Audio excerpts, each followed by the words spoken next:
Dans la tribu amazonienne, la reine Astéria avait ordonné de ne la déranger sous aucun prétexte.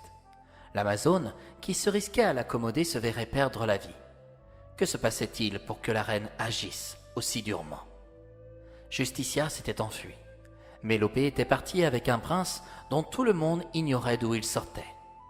Cette journée prenait une tournure vraiment étrange. Il n'y avait donc plus de chef pour défendre le village. Qui mènera le combat si jamais le comte de Comore ne tenait pas ses engagements? Dans sa tente, la reine se dirigea vers un petit coffret à bijoux. Elle sortit de celui-ci une fiole. À l'intérieur, un liquide de couleur rose s'y reflétait. Elle était seule à savoir qu'une puissante sorcière à Britannia tirait toutes les ficelles, y compris celles concernant Justicia. Elle n'avait pas prévu l'apparition du jumeau au prince de Vanna. C'était une très mauvaise nouvelle. Sans le savoir, l'intéressé avait été l'amant de cette sorcière qui s'était faite passer pour une fée. À Britannia, on pouvait faire croire n'importe quoi à n'importe qui. Dans un saladier, Astéria déposa plusieurs ingrédients et termina par verser le liquide de la fiole.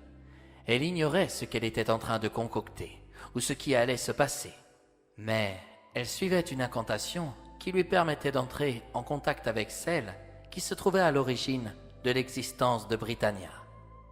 Et étrangement, un vent se souleva à l'intérieur de la tente, et celle-ci, sous les yeux de toutes les Amazones, disparut.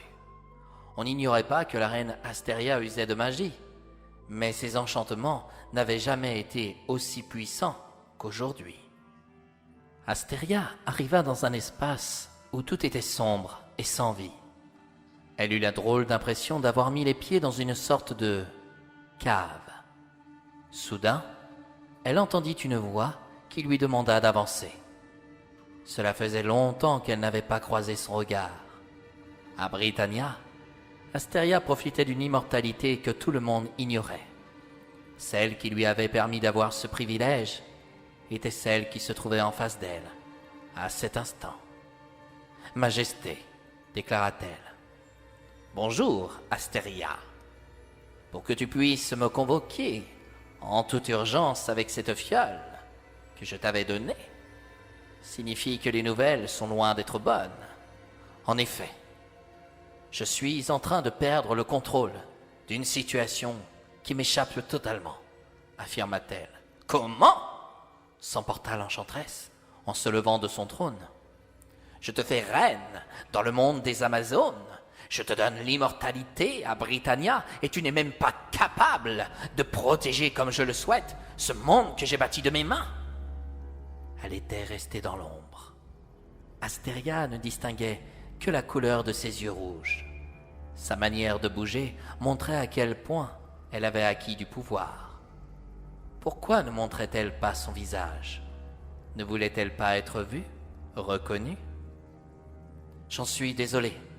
Une de mes Amazones a réalisé une potion sans m'en avertir.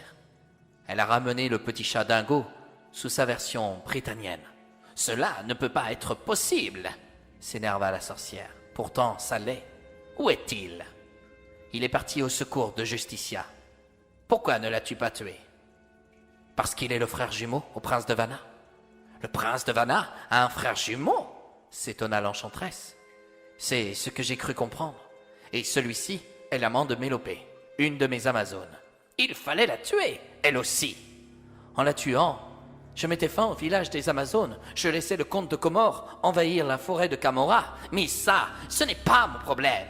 Maintenant, il court auprès de cette sotte de Justicia. » Cette sotte, comme vous dites, compte s'en prendre au sorcier Anne-Mort, qui peut reprendre le contrôle sur vous s'il trouve un immortel pour vous tuer. C'est un détail qu'il ignore, fort heureusement. La seule chose qui compte à ses yeux est de devenir immortel lui-même pour m'anéantir. Et comment doit-il faire pour l'être? Se risqua Astéria. Boire simplement quelques gouttes du sang à Impartia. Cela implique que Justicia est aussi immortelle si elle est sa fille, osa Astéria. Non, elle ne l'est pas puisqu'elle est née sur Terre, et non dans ce monde, répondit la reine.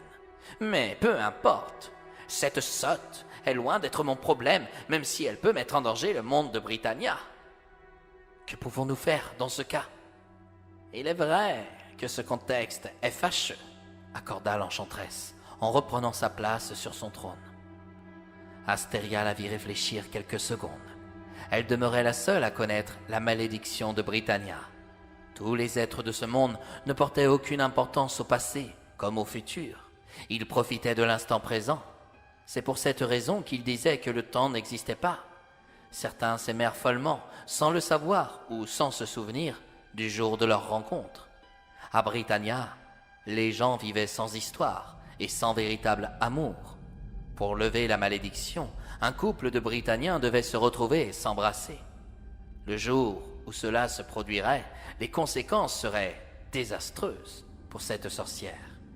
Personne ne prononçait son nom dans ces contrées, car par un enchantement, elle avait fait le nécessaire pour être totalement oubliée de la mémoire de tous.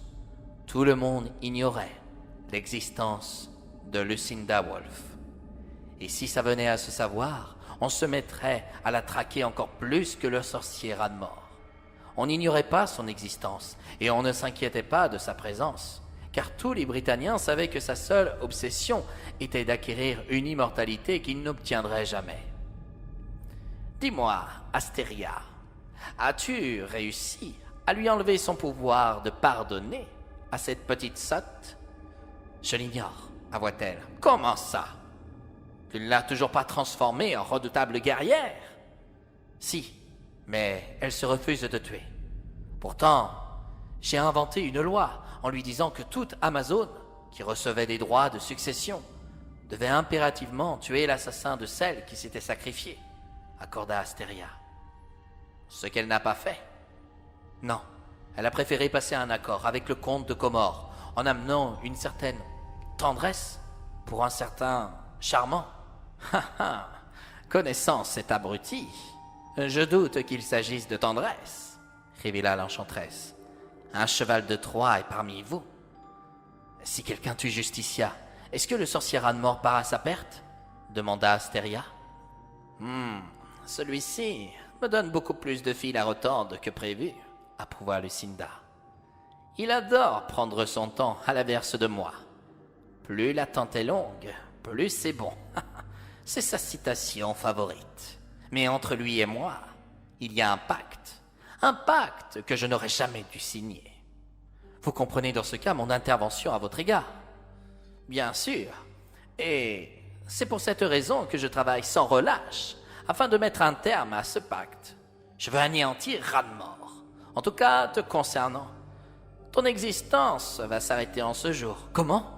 Non, vous ne pouvez pas. S'il vous plaît, supplia Astéria. Je peux encore vous être utile.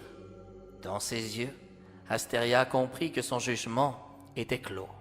Elle la vit lever son petit doigt et sentit des flammes la brûler de l'intérieur de tout son être. Elle n'eut pas le temps de se voir mourir ou de souffrir. Était-ce mieux ainsi? Une fois disparue, Lucinda Wolf approuva. Je t'avais donné une mission que tu n'as pas su honorer, celle de lui enlever son pouvoir de pardonner et de la transformer en véritable guerrière.